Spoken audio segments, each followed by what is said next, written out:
Hello, gentlemen. Well, hello. Hello there. Whoa, who's this guy? Yeah, we got an extra voice on the line today, and it is Brian Casel. How's it going, dude? Going good. Yeah, good to see and hear you guys again. Yeah, likewise. This is like the art of bootstrapped product web. Right. Yep. It's an unholy merging of our podcasts. I've been telling all of my founder friends, at the microcomps and the meetups that we all do, there needs to be more of these podcasts.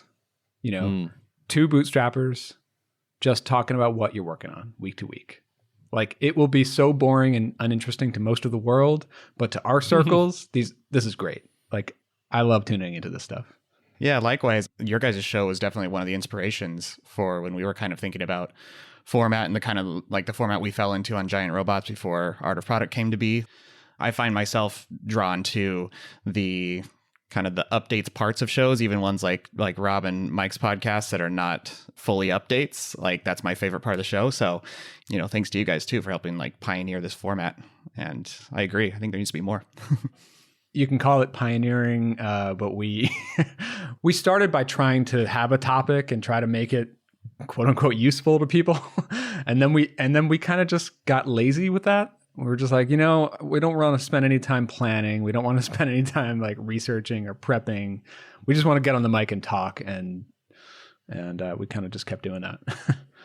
But you're right. I like to tune into the personal updates on other shows, Rob and Mike. I listen to Craig and Dave and a couple other people, So, Brian, this is actually kind of dovetails in with our last episode where I talked about NanoConf, that thing I put on Martha's Vineyard.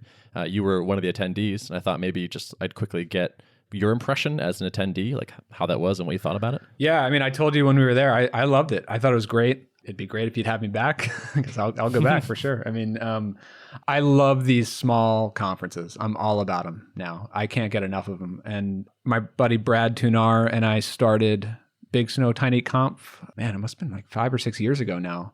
We go every winter up to Vermont, and then our other friend Dave Rodermog kind of took that out to Colorado too. So I attend both of those. I'm going to again January and February. And actually next week, for the first time, I'm heading out to Cabo Press in Cabo, Mexico. Can't wait for that. It's a little bit bigger. That's like 30 people. I guess it's like WordPress based, and I maybe just barely qualify for that. But Yeah.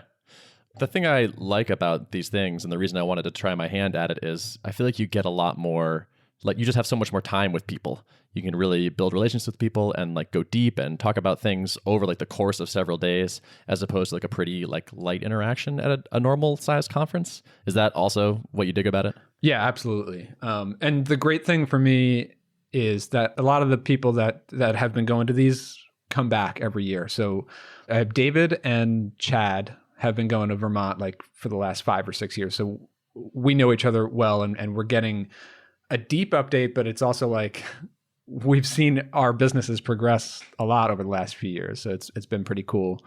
And Ted Pitts, it was kind of cool because like David and Ted met for the first time, and Chad met Ted, but like I had been hanging out with Ted in Colorado every year for the last couple of years, and like it's pretty cool. Yeah, that was one of the best things for me, was like a chance to introduce my friends to each other. Like I love that in basically any context. It's like I know some cool people, and I'm going to introduce cool people to cool people, and it's going to be great. Yeah, and I love microconf too, but that to me seems more like the big blowout celebration kind of thing. You get to see everyone all in one shot. But you're right, you don't get a lot of, like, I always come away with microconf now thinking like, oh, I didn't get a chance to talk to all these people that I wanted to talk to, Mm-hmm. Yeah.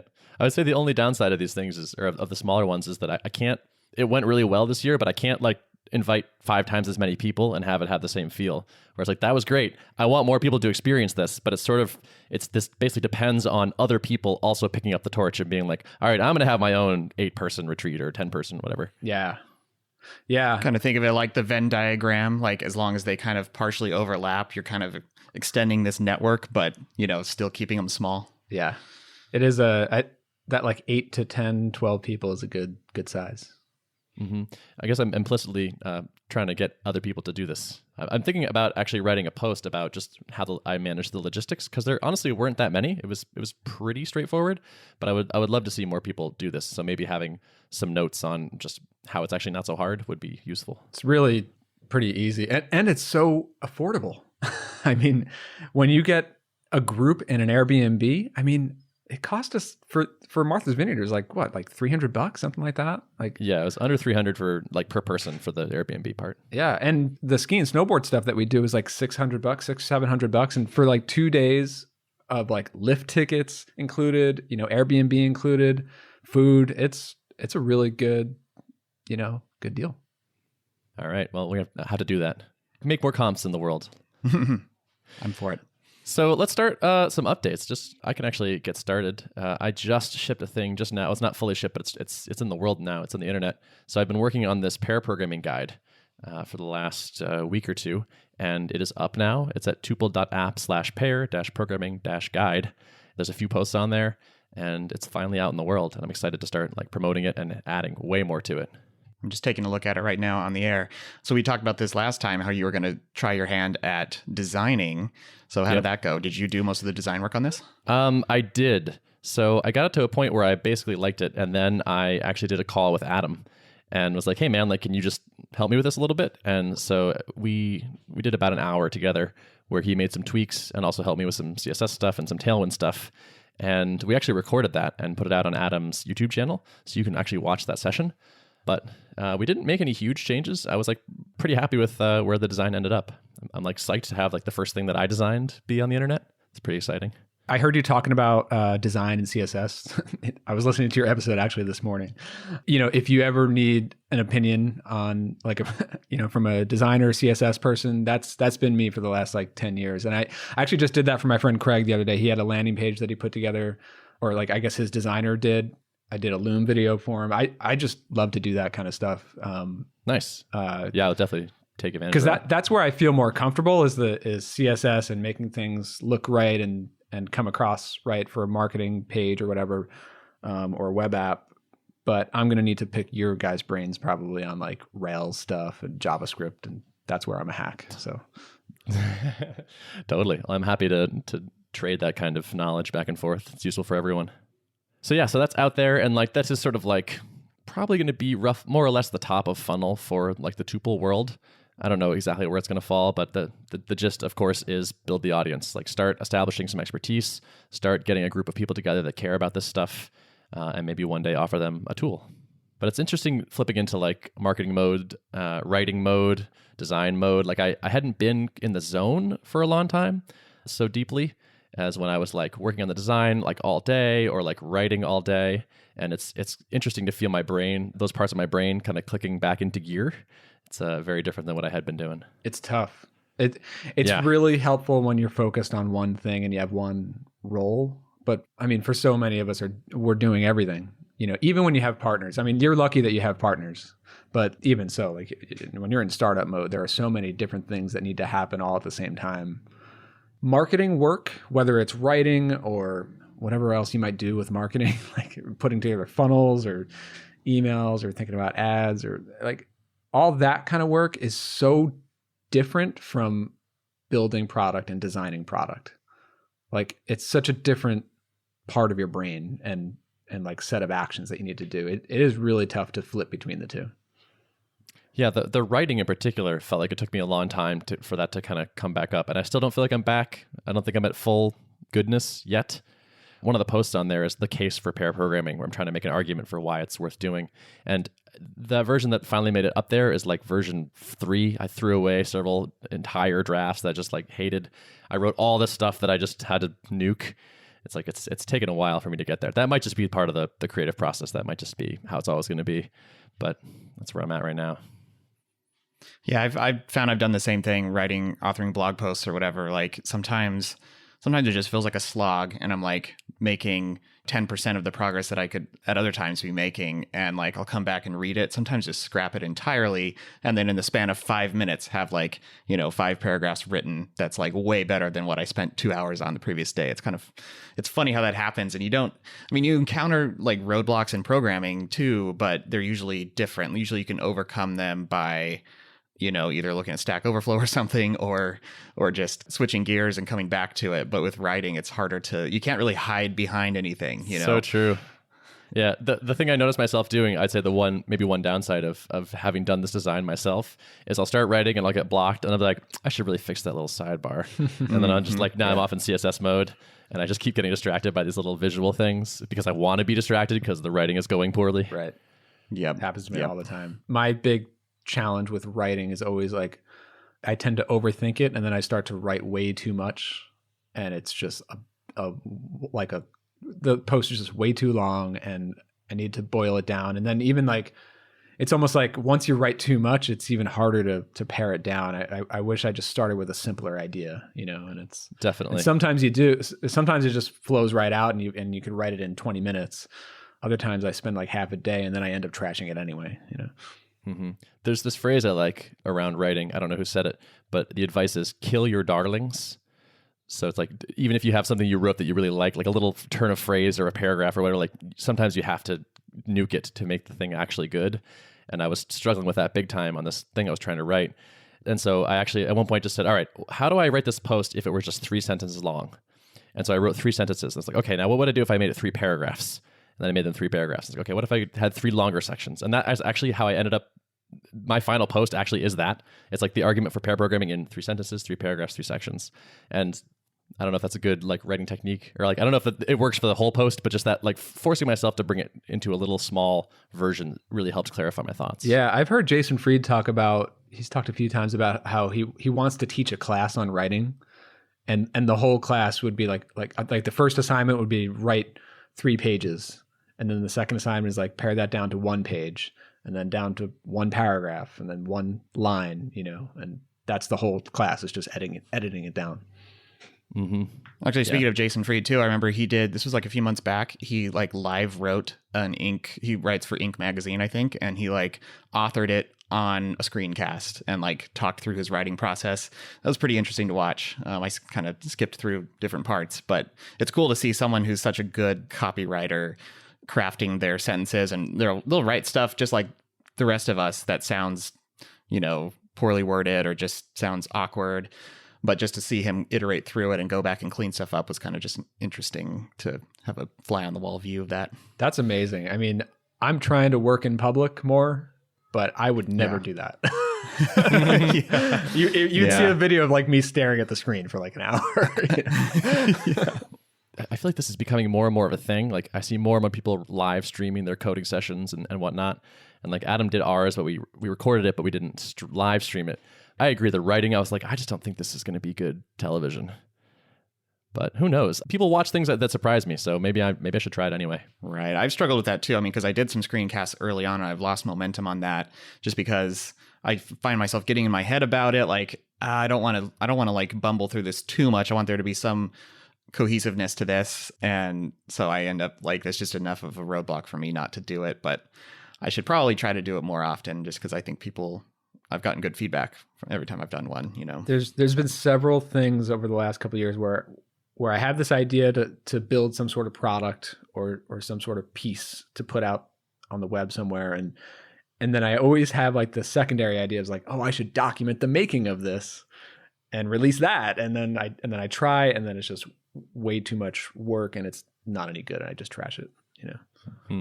Mm-hmm. It's interesting. Like we all like these "How did your week go? What are you working on?" podcasts, but we're all also hesitant to just share the work in progress stuff as we're doing it. But like I think the lesson there might be like people like to see like the sausage getting made. They like to watch you struggle. Possibly, maybe not all of them, but there's probably some audience. I find myself, much to my own surprise, like watching videos on YouTube of people playing video games that I think are interesting. Like I'm not even playing the video game anymore. I'm watching someone play it who's really good. And I'm like, this is about as good to me or better than playing it myself. I think people's perception around this, or like the reality, is kind of just changing. Where it's like there's an interesting kind of like almost voyeuristic enjoyment to it. I don't know quite what it is, but it can work in a surprising way. If you have the time, or if you want to put effort into it, there's definitely value in, especially in video, putting out a video of somebody creating something from start to finish. But it doesn't necessarily have to be like the live real version. You could like rehearse it a couple times or make it better so that it is consumable. Like This year I've been learning to code. I've been learning Rails for the first time this year. Mackenzie Child has a really popular YouTube channel, and he's actually like a designer illustrator, but there was a time where he was learning Rails too. And the way that he was learning it was he had this thing where he built like 12 simple apps in 12 weeks or something like that. He would build the app and figure out how to do it as he builds it first. Then he builds it again, starts from scratch, builds it again, just taking notes. And then he builds it a third time, recording the screencast. So when he does the screencast, it's really fast and crisp, and he goes in the right order. And I've been watching some of those as part of my learning process, and it's been huge, really helpful. Interesting. That makes sense. I used to give a talk on refactoring where I would do live coding, but the live coding was 100% extremely rehearsed by that point. It wasn't me just improvising and getting stuck. It was like, I know exactly what I'm going to do at every moment. Even when I'm watching these people like streaming online, like video games, like the downtime doesn't add anything. It's like, it'd be cool if you just edited this part out. I don't need to see all of these little details. There's a middle ground in there somewhere. I think like for beginners, if you're trying to learn something, it really helps to see like, well, how do people, like, how do professionals do it? Because there's the courses and the books teach you the mechanics and the theory, but I'm always kind of struggling. At least this year, I've been struggling with like, all right, I kind of get it. I get what the Rails guides are telling me, but how is it really done by real developers in practice? There's all these little shortcuts we take in our day-to-day when we're doing stuff. And I remember I'm like decent at Sketch, but not by any means like a professional designer in it, But I remember when I was working with Steve on some of the level logo stuff, and we would get on a call and he would just like share a screen and do some like tweaks in real time. And I would just watch him, like the way he adjusted pixels on things without just grabbing the mouse and dragging something, but like using very little shortcuts like that and color schemes and palettes, and like just the way he moved around the app was such a good thing for me to observe. And I picked up like a bunch of little tips from that, where like if I had gotten a guide to using Sketch, it would probably be like a 400-page book, and it would take a long time to pick up on those little like shortcuts and stuff. So yeah, there's so much value in those like workflow things, and I think like the way they're presented makes such a huge difference. Like you said, like a book of like Sketch tips versus like you knew what Steve wanted to accomplish and you knew how you would try to do it, and then you watched him do it a better way, and like that will stick out in your mind and stay there for so much longer, I think, than a random tip on a page. Okay, let's all work more in public, record more videos. I think that's teach more things. Yep. Well, that's something I'm definitely trying to do this year. I'm launching Process Kit, and I really like this idea of like community-based marketing, especially around a launch, but I want it to continue after. I built an early access list with my audience, but right off of that, as they get into that and they fill out a survey, then they're immediately invited into a Facebook group and a Slack group. I have both, because people always love one and they hate the other. So I just offered both, And so since I started that about a month ago, I've been showing the designs for this software that I'm putting together. And sometimes I'm doing videos of like walking through the sketch files. Sometimes I'm just throwing screenshots and writing. It's been really good because I feel an obligation, just like a blog post, or just like having a blog that you want to post to regularly, having this community of people who've entered their email address, they're interested.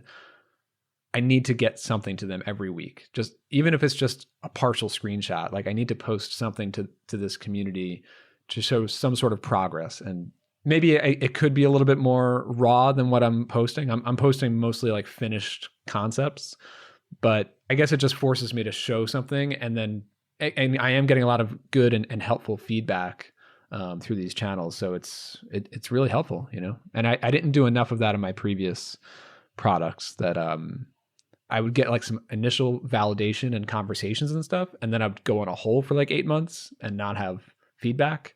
And at least now I'm getting a lot more feedback loop involved. I think it helps. I'm kind of curious what the dynamic is in those different groups. Are like people talking to each other about stuff related to what you're working on, or is it mostly people kind of interfacing with you as you post updates? Well, it's still pretty new. There's a few hundred people in both the Slack and Facebook, but it only launched about a month ago. And so most of the interaction is people reacting to the stuff that I post. I'll post a screenshot or a video. I get a bunch of comments on it, but then a lot of people play off those comments. Like, yeah, what she said about that, that's true, plus this. I think it really helps for people to see each other's comments, because a lot of us do customer development where you talk one-on-one, and I did a lot of that too. It gets multiplied literally multiplied when you have groups of people that you start to see a consensus come around a feature request or something like that. Yeah, you're making me think now, like, what if I, like, once the product's ready to do that, started up a level space and started inviting yeah, there you go. people into it, because you could effectively use level as a replacement for a Facebook group, I think, because it's going to function. It's going to have a lot of the similar constructs of, like, you can have subgroup. Well, I don't know if you can do subgroups within a Facebook group, but I could have effectively what maps to channels in Slack. You could have subgroups in level and that are around various topics, and then you have kind of the reverse chrono timeline of posts and replies. So that could be an interesting forum to share stuff to kind of an invite-only group and start to foster some of that communication and also kind of dog food the product at the same time. Yeah, and kind of market the product. It's like right. I like as it. people are using it, they're starting to, like, really like the tool and get intrigued by it. Yeah, I like that. I think between Slack and Facebook, I have a Facebook group and Slack. There's roughly equal number of people in each right now. I think the Slack people are a little bit more chatty than the Facebook. They tend to just see whatever post I do and either like it or put a comment reply on that. But in Slack, there's a little bit more chatter going on, which is expected, I guess. Yeah, makes sense. Yeah, you're making me feel like I should do this too. We have an alpha group of users, and I've been sending them some stuff, but I believe in the power of feedback. It's not just feedback. I've been thinking a lot about this year, this idea of, like, community marketing. I've heard the guys from Drift talking about this a lot, David Casel and everything. And I think that so obviously content marketing has been around for a long time, and that's still very prevalent. And SaaS tools are so competitive. Everybody can compete on features. As soon as you build a feature, your 10 other competitors can easily go fire up the same feature.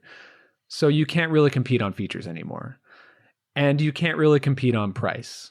It doesn't make sense to undercut the pricing of your competitors. But what you can compete on is community. We trust a certain brand, or we're in I hate these, like, buzz terms, but, like, we're in this tribe of people, who are all talking about business. They all have the same goals. They're all trying to move toward the same direction. And you bring those people together. I think there's real power in that. So that's a way that like small guys like us can actually start to compete against these huge, organizations that can put a lot of dollars behind ads, where we can throw up a free Facebook group or Slack group or level group and do it ourselves. Sort of like guerrilla branding or something, where it's like, normally branding has been sort of a topic where you think of larger quote unquote brands that build up equity through billboards and TV commercials. And I used to always think of branding as something that only large companies would think about, and smaller companies have to resort to, whether it's inbound marketing or running ads on Facebook or something like that to build interest. But I think there's this other way that David Casel's been talking about, and that a lot of us are starting to realize. And it really just comes down to fundamentally building trust with a group of people, and that builds referrals. And then one person referring a product to another person is far more powerful than them seeing your Facebook ad. So it just sort of intuitively makes sense that this is, like, something we should be investing in. I think it's kind of like the logical next step to building an email list. I have this list of people in my audience, and I send them emails all the time. But that's one to many, and they're not connecting with each other. And these people all have so much in common with each other that it makes sense to give them that option of getting into a group together. And that it just makes people talk more about your product and, all of it. It's interesting. I'm curious to see how this works out in the long term, because I've tried to run communities in the past, or like create communities, and it's a difficult thing to do. Like, it's easy to get a bunch of people in a Facebook group or a Slack thing, but to actually make it a community where it takes off and has its own legs, and, like, it's not just you still doing one to many but in a different format, is definitely tricky. It's tough. I'm not good at it either. I'm not, like, I'm in a bunch of other communities and I'm not active in them. I'm a lurker. There are a few people that I know and that I watch who do this so well. I mean, Brennan Dunn has like Facebook groups around all of his products, and he's in there all the time just posting stuff. There are plenty of other folks who are just doing this really well. And it's like, it seems like it's kind of like a waste of time. You should be going and working on other things rather than like chatting on Facebook. But this is like a marketing channel now. So it's like, you know. And it does make sense to me. Like if you can give your biggest fans a place to come get even more access to you and talk to your other fans, that sounds great. That sounds like it's going to work. It's going to require a lot from you. It probably won't just become this self-sustaining entity.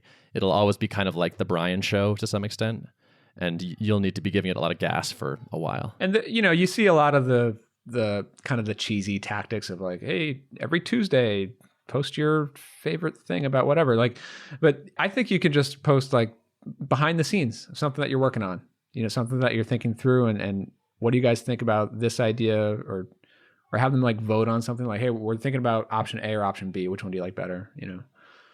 Mm-hmm. Adam Wathen tweeted something about this the other day, which was just like, someone asked him like, what should my social media strategy be for my business? And he was like, I don't really think that makes sense. I don't think you should think about it like that. I think you should think about it like people are generally interested in connecting in authentic ways with people that are making stuff, and they want to see what you're making and how you're doing. And so if you can give them that, then they'll tend to be interested in it. And you can do it through a bunch of different ways, but just that's generally what people are interested in. Exactly. People still buy from people. End of the day. Totally. Yeah. And I agree. That's like, let's leverage that fact that like we're not Slack. No one's going to have that community feel for Slack at the organization. But if it's like, yeah, I want to support Derrick and try out his thing and give him feedback, that totally works.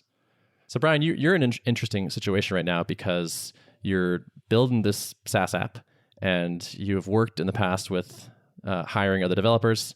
This time you're going at it for real.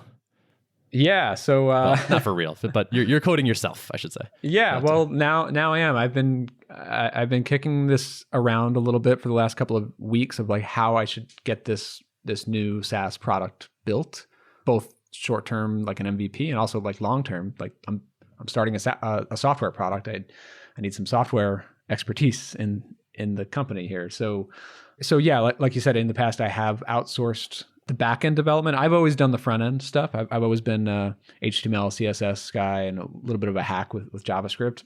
But I could never like hand code back-end, whether it's PHP or Rails or anything database related.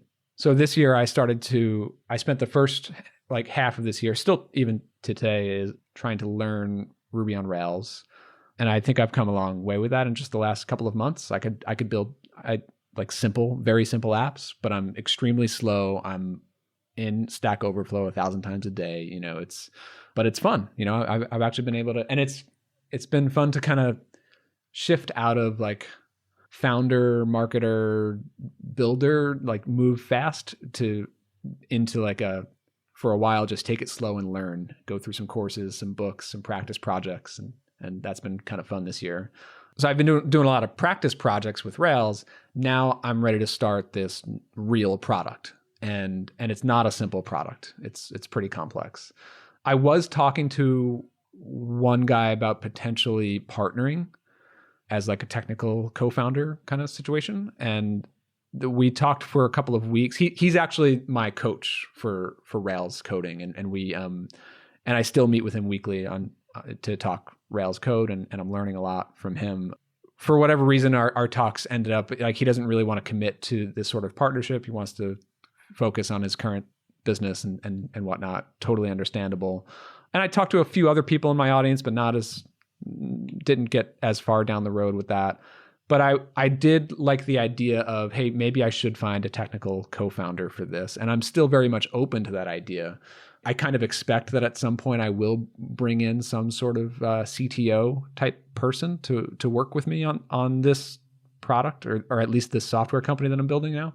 The question is who is available for that and who is the right fit for that. And that is a really, really difficult criteria to find, because it is not like just hiring like I don't have the funds to go hire a developer at market rate in the United States or even around the world. I mean, I spent a lot of money, outsourcing overseas, Eastern Europe, for over a year on the last attempt at this sort of product. And I'm not looking to just outsource and pay some cash for like a short-term project. I'm more interested in having like a long-term sort of partner.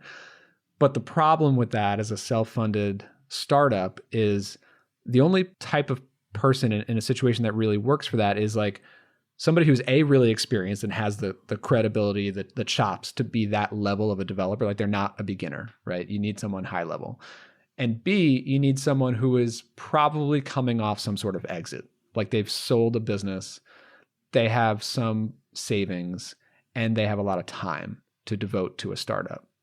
Because there are plenty of high-level experienced developers in our industry, but most of them are employed or most of them are doing consulting full-time. And that butts up against the idea of investing your time with little or no salary for a while into a self-funded startup. It's a really tough situation. So you see people like Justin Jackson and John, where John is, the technical co-founder, but also fully employed. So for him, it's a nights and weekends kinds of project. And, it just, all the cons that come with that, mostly being the pace of development is much slower, right? Yeah. I mean, and I've worked with people here and there who have full-time jobs, even remote jobs. And it is, for me as like the founder / product design person, it's like, I just want to ship. Like, it's so frustrating when you have to wait for that. And like even outsourcing overseas, Eastern Europe, like the time zones are different. So it's like, I've got a couple hours in the morning with them and then I give them some things and then I got to wait 24 hours. And even then it's not right. Got to wait another 24 hours. It's so frustrating. So I'm kind of interested now and I'm excited about building it myself. I think I'm capable of doing it. The challenge is that I personally will be very slow because I don't know what I'm doing. and so every little feature, I have to spend all this extra time to like figure it out and get it wrong and Google it and Stack Overflow. But at least I can push as much as I want to. And as like, not that I work extra hours these days, I've got a family and everything, but like I do have time on my hands. My other business basically pays my bills and doesn't require my time. So I can just devote all day to working on this. And the other things that I'm doing to combat that like risk of, it'll take me too long to build it myself is I have a weekly coach, like 90 minutes with a Rails expert to help me work through some challenges. And even with him in between our sessions, I have some email questions for him, which help a lot. And I do plan to probably outsource small pieces of the coding to someone. I have worked with other developers and me being in the code now, I think will help with that. I think between me learning it and building it myself and having a coach and outsourcing the pieces that can help move faster, I think I can hopefully get through at least a version 1. And then, down the road, if a co-founder or someone joins me, they'll probably come in and rebuild the whole thing and that's fine, but at least this will get the product to market. So just something on that quickly, which is that to everyone who's listening, I've known Brian for a long time and he would be an awesome co-founder. It's like, if you are that technical person who's like, yeah, I have some runway, I could possibly go look at an opportunity like this. He's got the marketing chops and the front end chops and is a good person. So if that appeals to you, you should probably reach out to Brian. Or maybe you wait and reach out later, or I don't know, but I give you my endorsement. I think that would be, you're a good dude. I appreciate that, man. Yeah. Beside that point, I was very psyched to hear that you were choosing to at least try to get like this MVP together yourself. And I think I said in an email to you, like, programming is a superpower. So the sooner you start acquiring it, the better. Like today, you're super focused on Process Kit and that's all you're thinking about. But life can often be long. Like you don't know what's going to be happening 15 years from now. It might be really nice to know programming for the next 15 years. Totally. Couldn't agree more. And that's exactly why I earlier this year I decided to like it's actually past due for me to start to actually be able to build. I wrote a post on my blog called Full Stack Product Person. There are folks in our industry who have that full stack. They can design fairly well. They understand product. They have some sort of connection to an audience and they know how to research that audience and find problems to solve. They really get that. And they can go build and launch a software product like at will. maybe it's not the most flawless code base, but they can launch something. And for me, I check most of those boxes up until the point where it's like, oh, I need to code something and get it on a server somewhere. Like that's a wall that I hit either from a lack of skill or a lack of cash, at times. And it's really frustrating, So this year I'm trying to break through that at least to a point where I could ship MVPs at will, Totally. It reminds me a bit of the collapsing of roles that I feel like I'm seeing on the front end side of things, where I think like 5 or 6 years ago, or maybe even less than that, if you were a designer, like if you were a web designer that couldn't do HTML and CSS, that was maybe okay. We were just like, oh, I give you these mockups, and then someone else slices them and turns them in. And now it's like, that's not a web designer anymore. Like to me, that's totally table stakes. Like if you can't turn your design into a web thing, you're not a web designer. I feel like that's starting to become maybe table stakes on product stuff. It's like, oh, I want to create a software business. It's like, okay, well, can you write software? No, I'm going to like design the software, and then someone else is going to be like, no, that's not. I mean, there are people that just don't need that anymore, and they're going to run laps around you. Yeah, and I've been an HTML CSS person forever. Like that was my career before I went self-employed, and now that's not nearly enough. Like if you're a front end person, like you need to know JavaScript, and you need to. You don't necessarily need to like adapt all the fancy trendy frameworks. I don't think, but those are there, and you should understand what they are and how they work. Yeah, it's just I'm psyched to see you doing this. Like just adding another like orthogonal skill to your, and such a powerful one. I think just if you're going to be someone that wants to make software businesses in the future, I think you can't beat this idea.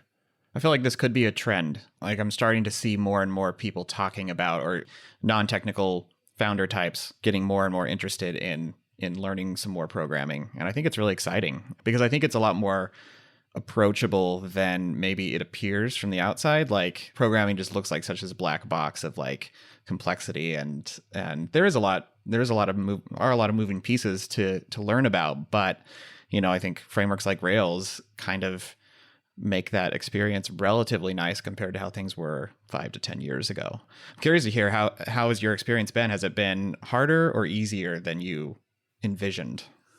That's a good question. I think at times it's like, oh man, this is so easy. I just built something. That's awesome. And then there are plenty of those times where I'm just slamming my head into my desk for a week. I can't, like it's just like you make so much progress on some features, and then you just everything you're Googling is not giving you the answer, and it's like you come to a screeching halt, and it's fun and it's frustrating. I will say, so early on in this process of learning, I thought I was going to go with PHP and Laravel instead of Rails. And I looked at some other things too, but I started down the path of Laravel. I went through some Laracasts, and those were pretty helpful. And I was able to basically recreate what Jeffrey Way was putting out there on the videos. But when it came to, okay, take what you've learned and now go build your own thing, I couldn't do it. I don't know why that was. It kind of baffled me because it's like I totally understood the lesson, but I can't go do it myself for some reason. And I think my impression of that, of like PHP and Laravel specifically, is that it's designed and it's taught to PHP programmers. If you come from a background in PHP, Laravel makes it easy. But I didn't, and so that didn't really help much. But so then I switched to Rails, and within 30 days of going through a couple of courses and tutorials and things, I was up and running. Like I was building things. They're really simple, but they were functional. They were operating web apps, and that was really exciting. And so since then I've been running with Rails, and also the thinking. I mean, it's 2018. I know that Rails is kind of becoming like out of fashion these days, but that was intentional for me. I wanted to go with something that is now, I guess, old and mature and has a huge community, has a lot of teaching materials around it. I'm not trying to learn the most cutting edge thing that will probably change 1,000 times in the next year. I'm trying to go with the tried and true. I think one of the other things that has changed recently is that there's so much teaching infrastructure for this. Boot camps are now, there's like now a huge industry of businesses that will teach you to become a web developer as fast as possible and not that long. Until I got into it this year, I didn't realize how many teaching products and and communities there and like memberships and stuff that there are. It's amazing. And I bought a lot of them. Like they are good products, Yeah. I think programming is probably about as hard to learn as it always has been. I don't think programming is easier today. Like Rails probably makes some things easier, but it's still very complicated to build a web app. But I think just the amount of learning materials you can get now is like way better than it used to be. So if you're a founder out there and you're trying to do this, you definitely obviously need some sort of formal training, whether it's a course or I learn best with like video-based courses. I'm not a big fan of coding books. I bought a couple, but I just can't really follow along that way. I like the video-based courses, but if you're a startup person, it really helps to have friends and contacts who you can go to and get advice or even get like a formal coaching arrangement. That's been huge for me. So I've been doing the coaching, but another thing that I have done is I go to friends who are like Rails developers who have like a Rails based product. And I was like, can you just show me your code base? Can I just look at it? And I did that the other day with my friend's code. After having learned all these like formal training Rails stuff, I looked at his code. I was like, whoa, because it's like what I'm building. What I was looking at there was like the Empire State Building, and what I'm building here is like a shack in my backyard, basically. Like I was like, oh wow, so it gets way more complicated than what I was learning in the course, But it's kind of cool because you could start to see like this is like the routes page times 10, and this is how models look when it's all built out in a production web app, And if you have friends who are doing this, and you can go to and just look at their code, ask them questions, what's your go-to gem for this or that, and like stuff like that, like it really, really helps. Yeah, I think it's really smart that you hired a coach. Really, really helpful. Yeah, I like that. And I like that you're diving in pretty quickly, and like you built a to-do list app, right? I see you put something out there like that. And the nice thing about doing that early on and just committing code and not staying in purely theoretical learning land for too long is that you get to kind of build up, like once you've done something once, then you can copy from yourself. I saw a tweet, I can't remember who it was from, but they were like, basically having a large code base means that almost every problem is kind of already solved and you get to just rip it off from yourself. And every code base I dive into, and I've been learning a new framework with Level. So I was sort of back to first principles and at least learning the framework constructs. And I found like as I've built more things, it just gets easier to keep adding on because I can just say, oh yeah, I already did something like that, and just pop open that file and start from there. Exactly. So. I've done a handful of like practice projects already, and I'm totally doing that. Like, and I've done that for years with front end stuff. Is just like, yeah, you've done it before. Grab that code. Yeah, I'm finding myself wanting to build that, like as I'm learning CSS for real for the first time, where it's just like, oh yeah, I finally figured out how this thing works. Let me build a little example. Like I want an example library of things I finally figured out or finally understand, where it's like, okay, I think I kind of get what inline block means.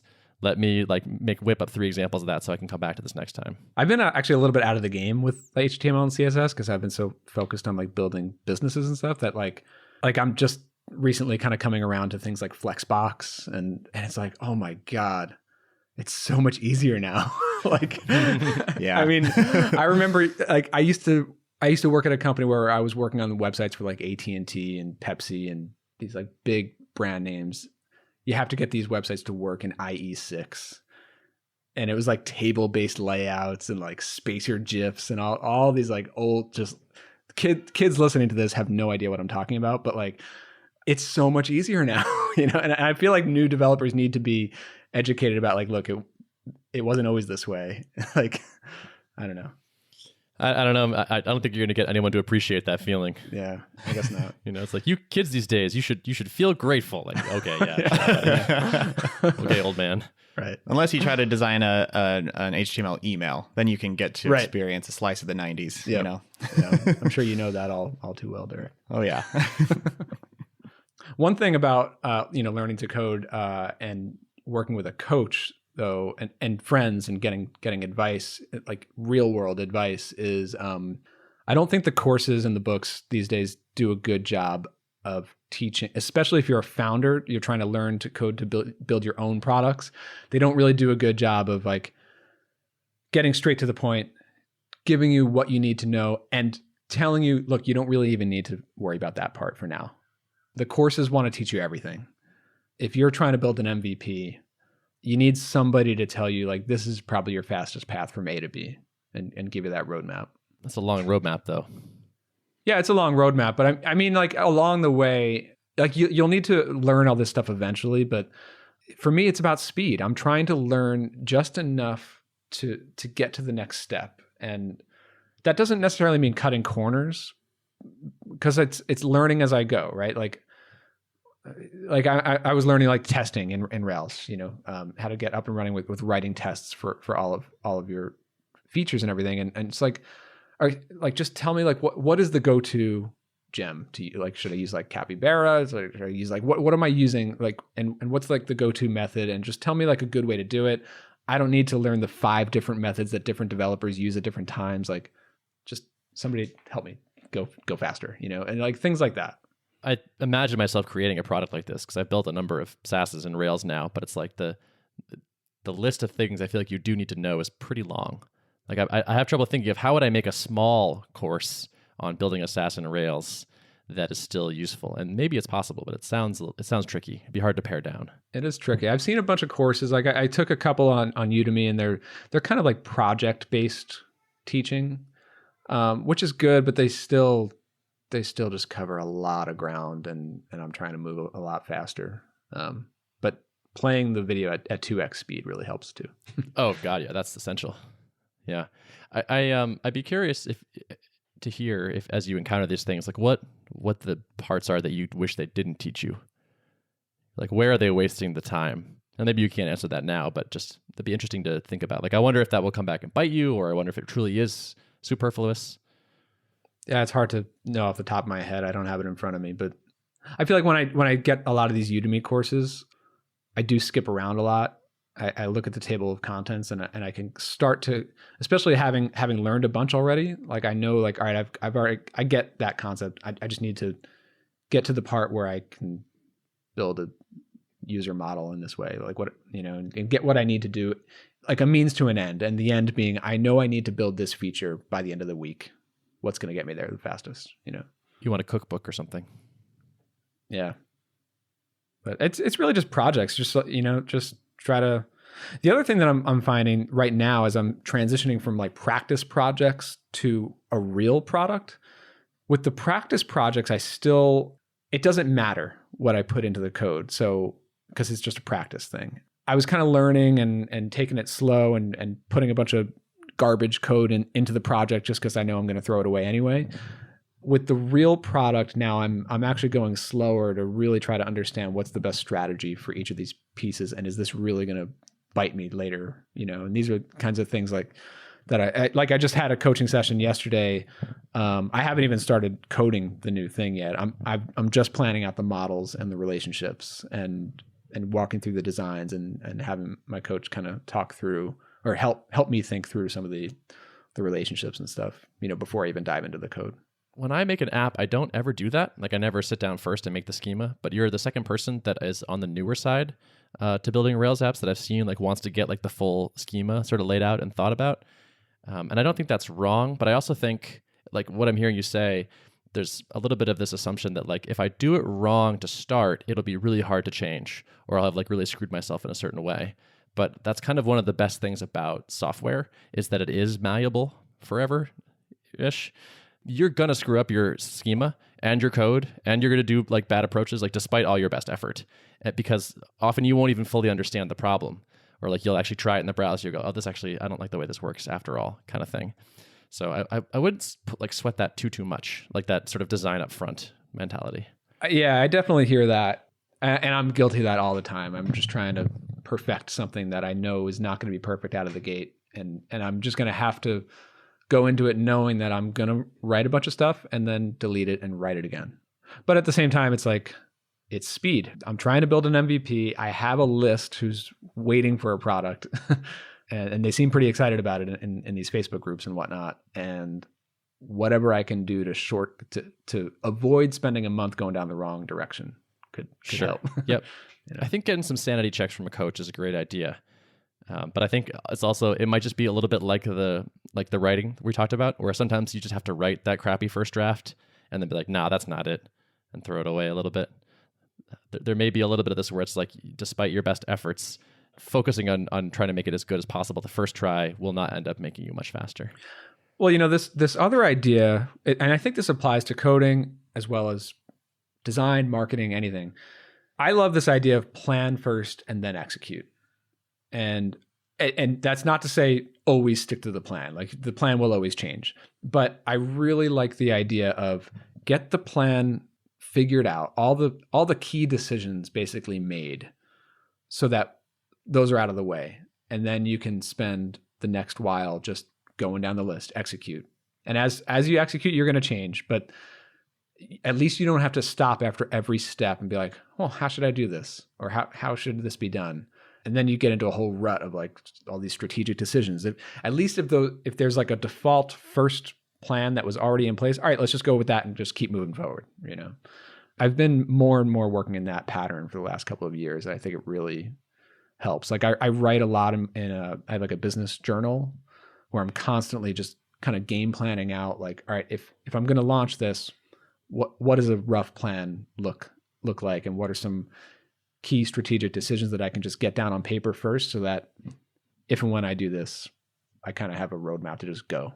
I did a similar kind of planning up front with Level, where I did do a little bit of data model planning, because I like to think in terms of like, what are the objects and how are they related to each other? But similarly, like, knew that things would change, and sure enough, they did. Like, I went back and looked at that early planning doc, and like, things look quite a bit different, but at the time it was what I needed. It was like making a painting, and I'm not a painter, but assuming I was, and I start like sketching like with a pencil, where like the outline of where things are going to go. And then by the time you get to actually putting, paint on paper, then things start to change, and you kind of work with it from there. But doing planning up front and then not holding on to it too tightly is kind of the key. So we're coming up on an hour, and I want to give you, Brian, a chance to just quickly give us the elevator pitch for Process Kit before we wrap up. Sure. I don't have this well rehearsed yet, but so basically Process Kit is for all of your repeatable projects that you do. Most of the people who are interested in it early on are people running client services businesses, but I have talked to a lot of SaaS people, and especially if you have a team and if you're hiring and you're growing that team, your team needs processes and systems, and Process Kit is basically being designed to be that operating system for your team. And just to give you a glimpse into the pain point, I mean, I run audience ops, and we're highly productized and process oriented, but we have all of our processes, all of our SOPs in Google Docs. And then we do a lot of our production work in Trello. And those two things are separate.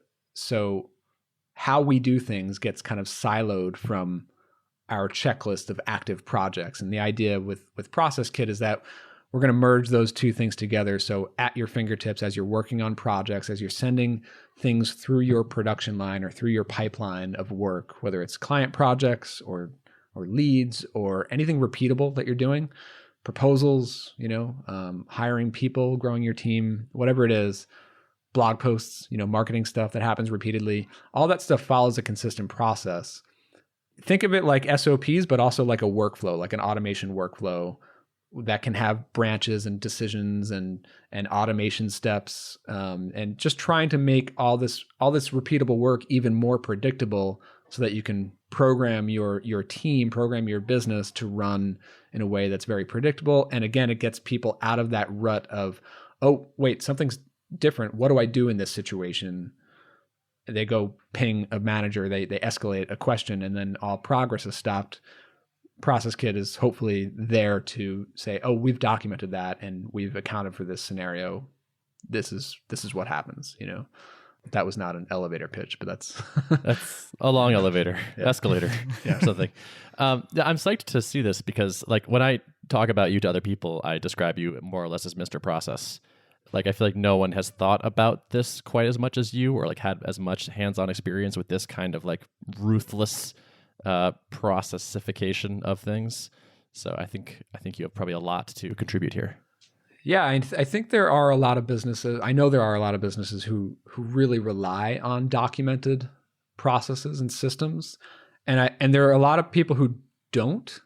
And I do run into people who they don't necessarily buy into the idea of processes for your team, like documenting processes on a regular basis. I guess that's fine. I'm not really trying to sell people on that idea if it doesn't make sense for your business. But there are a lot of businesses who are trying to make things more predictable and more scalable. And the only way really to do that is to do things in a very predictable, repeatable way. And once you get past a team of like 4 or 5 people, you need a system to be able to train those people and keep them up to date on how things are done here, you know? Mm-hmm. So it's cool. If people are interested in that, where can they join your Facebook group? processkit.com. So get on there. That's a good domain. Yeah. I got that earlier in the year. I've been thinking about this. So basically right now it's just a landing page, kind of a short manifesto. I'm following your guys' lead on that one. And that was one of those things where I wrote like 6 drafts, completely different drafts before I posted the one that's up there. And then the way that I set it up is there's an email opt-in that gets on the early access list. Then it goes to a questionnaire. It's like 8 questions, mostly free form, goes right to my inbox. I read every single one. Off of that form, you get a button to join the Facebook group or the Slack group. Then you're in. Cool. Nice.